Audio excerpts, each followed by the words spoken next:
அஸ்ஸலாமு அலைக்கும் வரஹமத்துல்லாஹி வபரகாத்துஹு.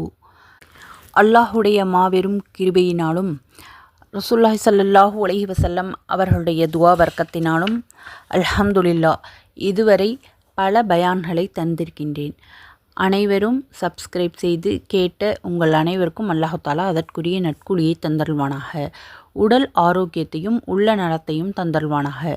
மேலும் மேலும் அதிகமாக தீனுடைய விஷயங்களை கற்று அதன்படி அமல் செய்யக்கூடிய பாக்கியத்தை அல்லாஹ் நம் அனைவருக்கும் தந்தருள்வானாக. ஆமீன். இன்ஷா அல்லாஹ் இனிமேல் குர்ஆனுடைய தஃப்சீர், அதாவது ஒவ்வொரு ஆயத்துக்களுடைய விளக்கத்தையும் அல்லாஹ் கூறியுள்ள முறைப்படி நாம் தெரிந்து கொள்ள வேண்டும். ஆகவே ஜவாஹிருல் குர்ஆன் தஃப்சீர் குர்ஆனுடைய திருக்குர்ஆனுடைய விளக்கத்தை இன்ஷா அல்லாஹ் இனிமேல் ஒவ்வொரு பகுதிகளாக சிறிது சிறிதாக பார்க்கலாம். பொறுமையோடும் கவனமாகவும் முழு பயானையும் கேட்டு பயனடையுங்கள். மற்றவர்களுக்கும் பகிர்ந்து அல்லாஹ்விடம் நற்கூலியை பெற்றுக்கொள்ளுங்கள். அல்லாஹு தாலா நம் அனைவருக்கும் கற்றதின்படி வாழக்கூடிய பாக்கியத்தை தந்தருள்வானாக. ஆமீன். இன்ஷா அல்லாஹ் இன்றைய பயானில் சூரத்துல் பக்கராவின் 51 வசனங்கள் முதல் 59 வசனங்கள் வரை தஃப்சீர் பார்க்கலாம்.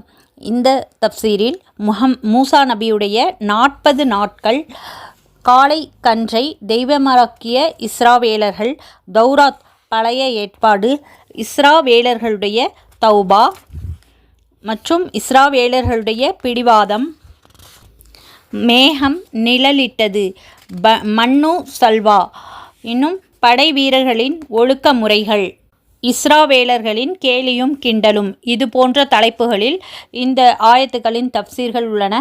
கவனமாக கேட்டு பயனடையுங்கள். மற்றவர்களுக்கும் பகிர்ந்து அல்லாஹ் தாலாவிடத்தில் நற்கூலியை பெற்றுக்கொள்ளுங்கள்.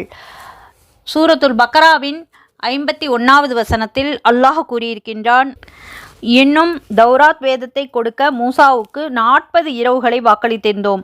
அதற்காக அவர் சென்ற பின்னர் அவர் திரும்பி வருவதற்குள்ளாகவே நீங்கள் வரம்பு மீறி ஒரு காளைக்கன்றை தெய்வமாக எடுத்துக்கொண்டீர்கள். 2வது சூறாவின் 52வது வசனத்தில் நீங்கள் நன்றி செலுத்துவீர்கள் என்று இதற்கு பின்னும் நாம் உங்களை மன்னித்தோம். 53வது வசனத்தில் நீங்கள் நேர்வழி பெறுவதற்காக மூசாவுக்கு தௌராத் என்னும் வேதத்தையும் பிரித்து அறிவிக்கக்கூடிய சட்டத்திட்டத்தையும் நாம் கொடுத்தோம். இந்த ஆயத்துக்களின் தஃப்சீர். முன் சென்ற நபிமார்கள் மற்றும் சமூக மக்களுடைய வரலாற்று நிகழ்ச்சிகளை குறிப்பிடும் பொழுது சில இடங்களில் விரிவாகவும் வேறு சில இடங்களில் சுருக்கமாகவும் தேவைக்கேற்ப கூறுவதே திருக்குர்ஆனுடைய மரபாகும்.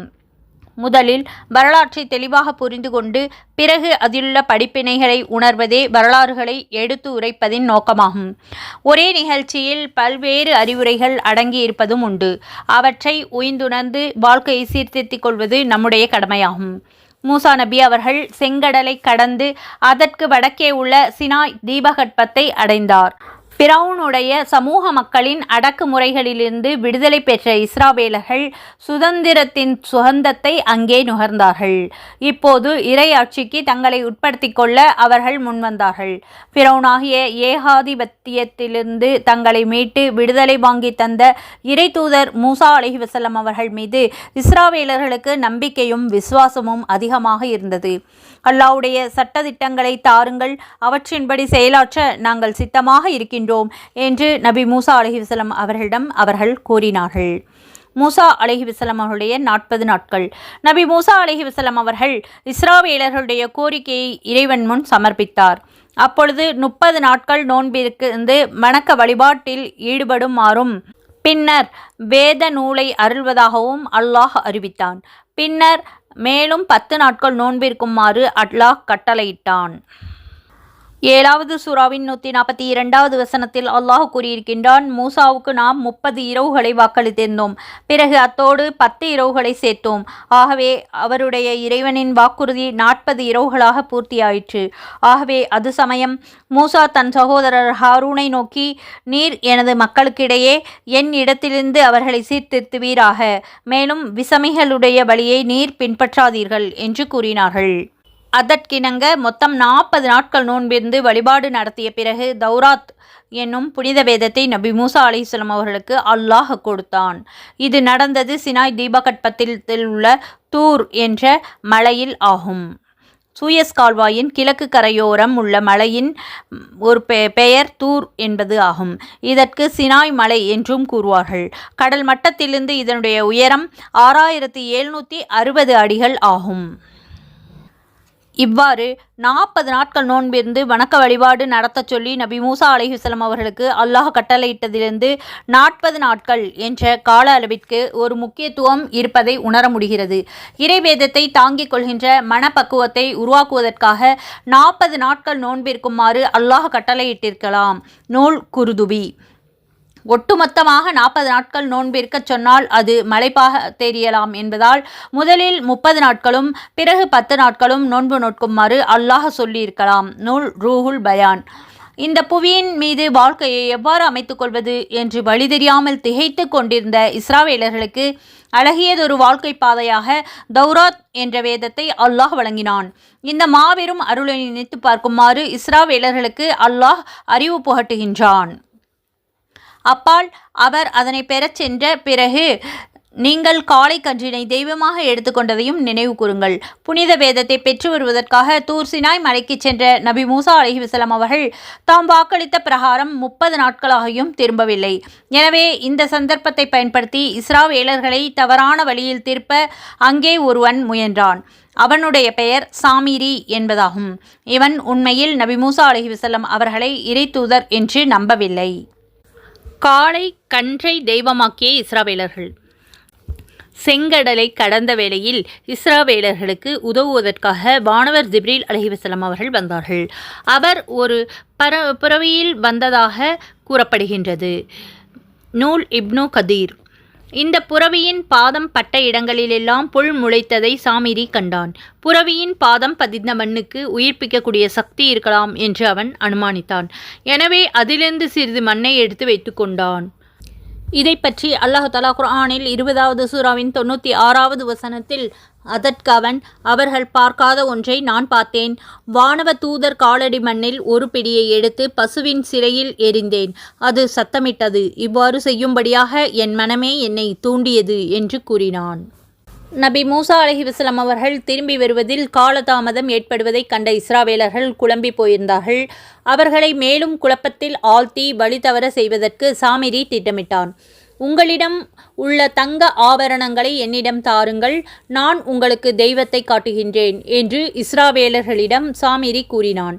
அதை உண்மை என்று நம்பி அந்த மக்கள் கொடுத்த தங்க நகைகளை உருக்கி ஒரு காளைக்கன்றின் சிலையை வடித்தான் சாமிரி. தான் எடுத்து வைத்திருந்த ஒரு பிடி மண்ணை சிலையின் வாயில் அவன் போட்டான். உடனே அந்த சிலை கத்த ஆரம்பித்தது. இதோ இதுதான் உங்களுடைய தெய்வம்.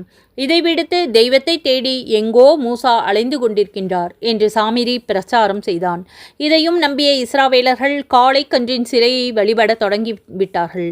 இதுதான் உங்களுடைய தெய்வமும் மூசாவுடைய தெய்வமும் ஆகும் என்று அவர்கள் சொல்லிக் கொண்டார்கள். 20வது சூராவின் 88வது வசனத்தில் பின்னர் அவன் காளைக்கன்றின் சிலையை மக்கள் முன் வெளியாக்கினான். அதற்கு காளை மாட்டின் சப்தத்தைப் போல அர்த்தமற்ற சப்தமும் இருந்தது. இதை கண்ட சிலர், இதுதான் உங்களுக்கும் மூசாவுக்கும் இறைவனாகும், ஆனால் அவர் இதை மறந்துவிட்டு மலைக்கு சென்று விட்டார் என்று கூறினார்கள். 7வது சூராவின் 148வது வசனத்தில் தன் இறைவனிடம் உரையாட மூசா சென்றதற்கு பிறகு மூசாவுடைய மக்கள் தங்கள் ஆபரணங்களை கொண்டு செய்யப்பட்ட கன்றுக்குட்டியின் சிலையை தெய்வமாக எடுத்துக்கொண்டார்கள். அதற்கு மாட்டின் சத்தத்தை போன்ற சப்தம் இருந்தது. எனினும் அது உயிரற்ற வெறும் சிலை. நிச்சயமாக அது அவர்களோடு பேசுவதும் இல்லை, அவர்களுக்கு ஒரு வழியை அறிவிப்பதும் இல்லை என்பதையும் அவர்கள் கவனித்திருக்க வேண்டாமா? எனினும் அவர்கள் அதையே தெய்வமாக எடுத்துக்கொண்டு அதனால் தங்களுக்கு தாமே தீங்கிழைத்து கொண்டவர்களாக ஆகிவிட்டார்கள். இந்த சம்பவத்தை இங்கே சுட்டிக்காட்டி இஸ்ராவேலர்களை கண்டிக்கக்கூடிய அல்லாஹ் தஆலா புனிதமான வேதத்தை நான் அருளக்கூடிய நிலையில் இந்த மோசமான நடவடிக்கைகள் உங்கள் மூதாதையர்கள் ஈடுபட்டது மிகப்பெரிய அக்கிரமம் ஆகும் என்று அறிவித்திருக்கின்றான். நீங்கள் திருந்தி நன்றி உடையவர்களாக மாற வேண்டும் என்பதற்காகவே நீங்கள் தௌபா பாவமன்னிப்பு கோரிய பொழுது இந்த குற்றத்தையும் நான் மன்னித்தேன் என்று அல்லாஹ் சொல்லி காட்டுகின்றான். நீங்கள் நேர்வழி பெற வேண்டும் என்பதற்காக மூசாவுக்கு தௌராத் வேதத்தையும் நல்லவர்கள் தீயவர்களுக்கிடையே பகுத்து காட்டக்கூடிய அற்புதத்தையும் நாம் அளித்ததை நினைவு கூறுங்கள். தௌராத் பழைய ஏற்பாடு. நபி மூசா அலைஹிஸ்ஸலாம் அவர்களுக்கு தௌராத் என்ற வேதத்தை புர்ஹானையும் தான் அருளியதாக இந்த வசனத்தில் அல்லாஹ் கூறியிருக்கின்றான். தௌராத் என்னும் பழைய ஏற்பாடு ஹெப்ரு மொழியில் அருளப்பெற்றதாகும். தௌராத் என்ற சொல்லுக்கு சட்டம் என்ற பொருள் கூறுவார்கள். அன்று இஸ்ராவேலர்களுக்கு தேவையான சட்டத்திட்டங்கள் அதில் அருளப்பெற்றிருந்ததால் அவ்வாறு பெயர் வரலாற்று. 1000 அத்தியாயங்கள் கொண்டு பெரிய அளவில் தௌராத் அமைந்திருந்ததாக சொல்லப்படுகின்றது. நன்மை தீமை பாவம் புண்ணியம் ஆகியவற்றுக்கு இடையே பிரித்து காட்டக்கூடிய எல்லைக்கோட்டிற்கே புர்ஹான் என்பர். நபி மூசா அலைஹிஸ்ஸலாம் அவர்களுக்கு அல்லாஹ் அருளிய புர்ஹான் எது என்பதை பற்றி பல்வேறு கருத்துக்கள் தெரிவிக்கப்பட்டுள்ளது. முதலாவதாக தௌராத் வேதத்தின் மற்றொரு பெயர் புர்ஹான் ஆகும். குர்ஆனுக்கும் புர்ஹான் என்ற பெயர் உண்டு என்பது குறிப்பிடத்தக்கது. தௌராத்தில் கூறப்பெற்ற சட்டத்திட்டங்களையே புர்ஹான் என்று குறிக்கிறது. நபி மூசா அலைஹிஸ்ஸலாம் அவர்கள் நிகழ்த்தி காட்டிய அற்புதங்களையே இந்த பெயர் சுட்டிக்காட்டுகிறது. கொடுங்கோடன் ஃபிரௌனை எதிர்த்து நபி மூசா அலைஹிஸ்ஸலாம் அவர்கள் போராடியதையும் ஃபிரௌன் வீழ்ச்சியையும் இது குறிக்கும். இவை அனைத்தும் சத்தியம் அசத்தியம் ஆகிய இரண்டையும் பிரித்து காட்டுகின்ற அம்சங்களாகும் என்பது தெளிவு. 2வது சூராவின் 54வது வசனத்தில் இன்னும் நினைத்து பாருங்கள், மூசா தன் சமூகத்தாரை நோக்கி, என்னுடைய சமூகத்தாரே, நீங்கள் காளை கன்றை தெய்வமாக எடுத்துக்கொண்டதனால் பகுத்தறிவுடைய நீங்கள் கேவலம் ஒரு மிருகத்தை வணங்கி உண்மையாகவே உங்களுக்கு நீங்கள் தீங்கிழைத்து கொண்டீர்கள். நீங்கள் மனம் வருந்தி உங்களை படைத்தவனிடம் மீண்டு உங்களிலுள்ள வரம்பு மீறியவர்களை நீங்களே கொன்றுவிடுங்கள். இதுதான் உங்களை படைத்தவனிடம் உங்களுக்கு நன்மை தரும் என்று கூறினார். ஆகவே அவ்வாறே நீங்களும் செய்ததனால் உங்களை அல்லாஹ் மன்னித்து விட்டான். நிச்சயமாக அவன்தான் மிக மன்னிப்பவன் மகா கருணையுடையவன் ஆவான். இஸ்ராவேலர்களின் தௌபா. நபி மூசா அலைஹிஸ்ஸலாம் அவர்கள் தம்முடைய சமூகத்தினர் ஆன இஸ்ராவேலர்களுக்கு ஏக இறை கொள்கை இதனை போதித்தார்கள். ஆனால் இஸ்ராவேலர்களில் சிலர் சாமிரி உருவாக்கிய காளைக்கன்றையே தெய்வமாக்கி வழிபடத் தொடங்கினார்கள் என முன்பே கூறப்பட்டது. ஏக தெய்வ கொள்கைக்கு விரோதமானதும் அல்லாஹுக்கு இணை கற்பிப்பதுமான இந்த செயல் பெரும் அநீதியாகும் என்பது தெளிவு.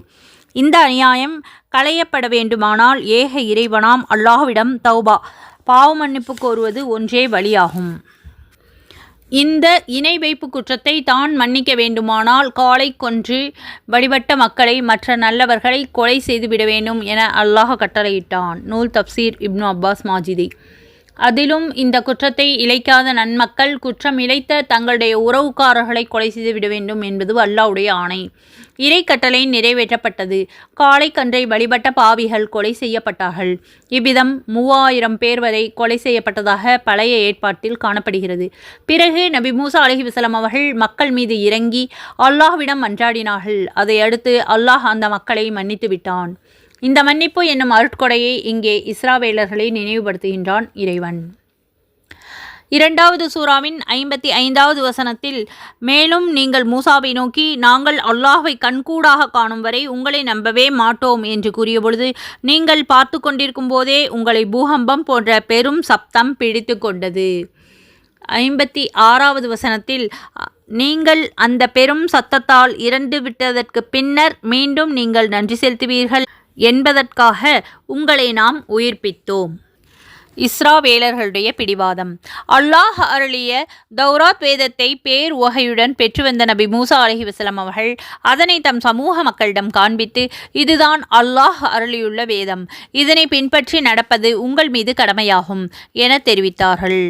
அதற்கு அவர்கள், இதுவே தான் அருளிய வேதம் என அல்லாஹ் எங்களிடம் கூறாதவரை இதை நாங்கள் நம்பவே மாட்டோம் என்று பிடிவாதம் செய்தார்கள். அல்லாஹுடைய அனுமதியின் பேரில் நபி மூசா அலைஹிஸ்ஸலாம் அவர்கள் இதற்கு இசைந்தார்கள்.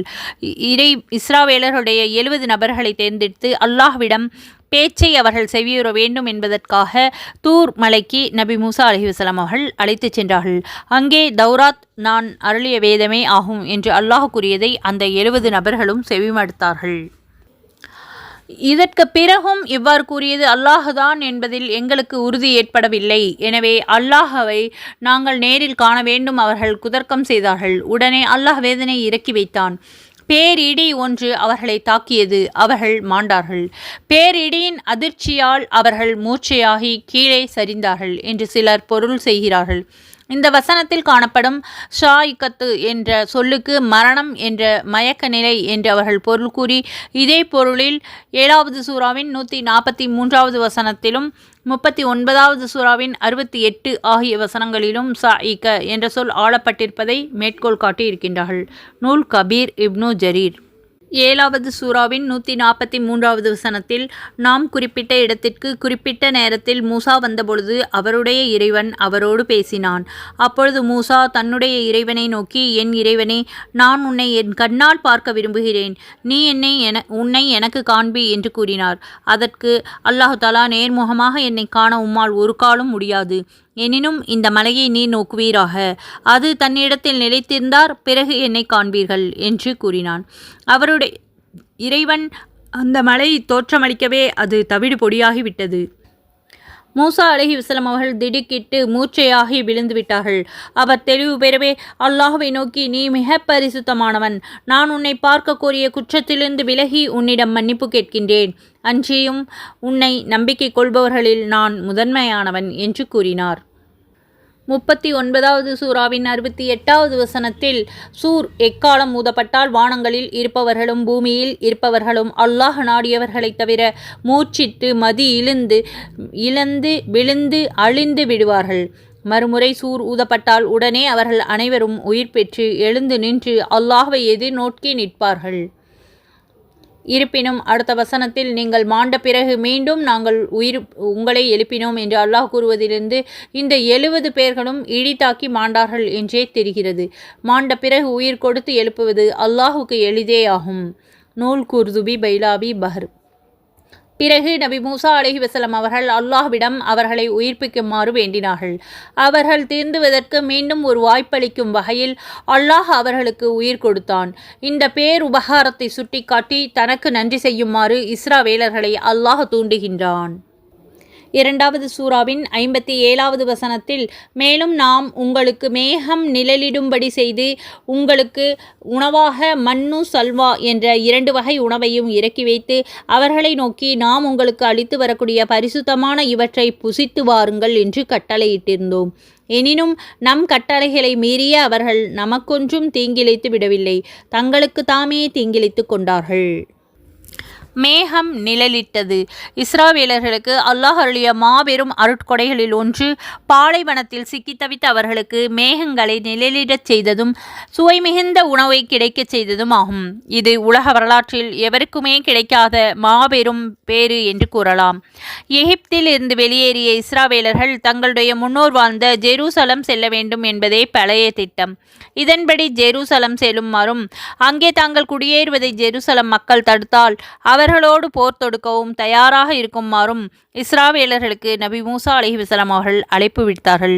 ஆனால் அடிமை தலையிலிருந்து பழகிவிட்ட இஸ்ரவேலர்களுக்கு ஜெருசலம் செல்லும் அளவுக்கு துணிச்சல் வரவில்லை. இதனால் நபி மூசா அலைஹிஸ்ஸலாம் அவர்களுடைய அறிவுரையை அவர்கள் ஏற்க மறுத்துவிட்டார்கள். இதன் விளைவாக 40 ஆண்டு காலம் சினாய் தீபகற்பத்தில் தீஹ் எகிப்து பாலஸ்தீன எல்லையில் உள்ள இதனை இஸ்ரவேலர்கள் பாலைவனம் என அரபு பூகோளவியல் அறிஞர் கூறுவார்கள். இந்த தீபகற்பம் பாலைவனத்தில் சுற்றித் திரிய வேண்டிய நிலை உருவாகிவிட்டது. 5வது சூறாவின் 26வது வசனத்தில் அல்லாஹ் இதை பற்றி அதற்கு இறைவன், அவ்வாறாயின் அவர்களுக்கு வாக்களிக்கப்பட்ட அந்த இடம் 40 வருடங்கள் வரை அவர்களுக்கு நிச்சயமாக தடுக்கப்பட்டுவிட்டது. அதுவரை அவர்கள் பூமியில் தட்டழிந்து கெட்டு அலைவார்கள். ஆகவே இந்த பாவிகளான மக்களை பற்றி நீர் கவலை கொள்ளாதீர்கள் என்று மூசா நபி அவர்களுக்கு அல்லாஹ் கூறுகிறான். இருந்தும் அவர்களுக்கு கருணை காட்டுவதை அல்லாஹ் நிறுத்து கொள்ளவில்லை. பாலைவனத்தில் எங்கும் நிழலே இருக்காது என்பது தெரிந்ததே. ஆனால் தீஹ் பாலையில் இஸ்ரவேலர்கள் தங்கிய இடங்களில் பயணம் செய்த வழி நெடுகிலும் மேகத்தை குடையாக்கி அல்லாஹ் நிழல் தந்தான். சுப்ஹானல்லாஹ். இவ்வாறு இறை தூதர்களுக்கே மேகம் நிழலிட்டதாக வரலாற்றில் காண முடிகிறது. இது ஒரு சமூக மக்களுக்கு பேரருள் கிடைத்தது என்றால் இது இஸ்ரவேலர்களுக்கு மட்டும்தான். மன்னு சல்வா. இதைப்போல அவர்கள் கஷ்டப்படாமலேயே உணவு உட்கொள்வதற்கு அல்லாஹ் ஒரு அற்புதமான ஏற்பாடு செய்திருந்தான்.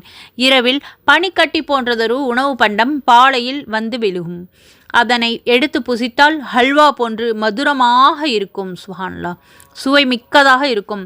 இதையே அல்லாஹ் தஆலா மன்னு என்று குறிப்பிட்டிருக்கின்றான். இதேபோல கௌதாரிகள், காடை போன்ற ஒரு வகை பறவைகள் தங்கியிருந்த இடத்துக்கு அருகில் கூட்டம் கூட்டமாக வந்து அமரும். அவர்கள் பிடிக்கச் சென்றால் அவை பறந்து ஓடாது. அவற்றை பிடித்து அவர்கள் அறுத்து சாப்பிடுவார்கள். இதை சல்வா என்று அல்லாஹ் குறிப்பிட்டிருக்கின்றான். குயில் உலக வளமைக்கு மாறாக இஸ்ராவேலர்களுக்கு இந்த பேரருளை சுரிந்த இறைவன் கட்டுப்பாடு ஒன்றையும் அவர்களுக்கு விதித்திருந்தான். நாள்தோறும் தேவையான அளவுக்கு இந்த உணவை புசித்து கொள்ளலாம், ஆனால் அடுத்த வேலைக்காக சேமித்து வைக்கக்கூடாது.